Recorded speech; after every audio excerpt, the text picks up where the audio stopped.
കോഴിക്കോട് പാളയത്ത് യുവാവിനെ മരിച്ച നിലയിൽ കണ്ടെത്തി. ഇത് കൊലപാതകമാണ് എന്ന് പോലീസ്. ആയുധം ഉപയോഗിച്ച് കൊലപ്പെടുത്തിയതാണെന്നാണ് പോലീസ് നിഗമനം. വിഷയത്തിൽ CCTV ദൃശ്യങ്ങൾ ശേഖരിച്ചു. എല്ലാ വശവും പരിശോധിക്കുമെന്നും city police commissioner AP Shoukath Ali പറഞ്ഞു. പി നന്ദഗോപാൽ വിവരങ്ങൾ നൽകും. നന്ദു, ഇതെന്താണ് സംഭവം? ഇന്ന് പുലർച്ചെ 3 മണിയോടുകൂടിയാണ് പാളയത്ത് പുതിയ കോവിലകം പറമ്പ് ബിജുവിനെ വീട്ടിൽ മരിച്ച നിലയിൽ കണ്ടെത്തിയിട്ടുണ്ടായിരുന്നത്.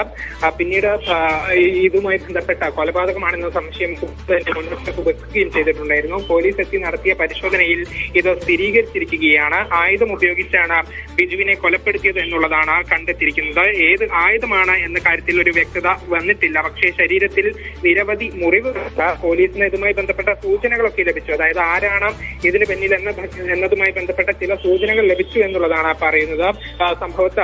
സംസ്ഥാനത്തുൾപ്പെടെ ലഹരി മാഫിയയുടെ വലിയ ഭീഷണി നിലനിൽക്കുന്നുണ്ട്. ഇവരുമായി ബിജു പലതവണ വാക്കേറ്റം ഉണ്ടായിട്ടുണ്ട് എന്നുള്ളത് കുടുംബം തന്നെ വ്യക്തമാക്കുകയും ചെയ്തു. അപ്പോൾ ഈ സാധ്യതയും പോലീസ് പരിശോധിക്കുന്നുണ്ട്. CCTV ദൃശ്യങ്ങൾ ഉൾപ്പെടെ ശേഖരിച്ചുകൊണ്ടാണ് ഇപ്പോൾ അന്വേഷണം മുന്നോട്ട് പോകുന്നത്.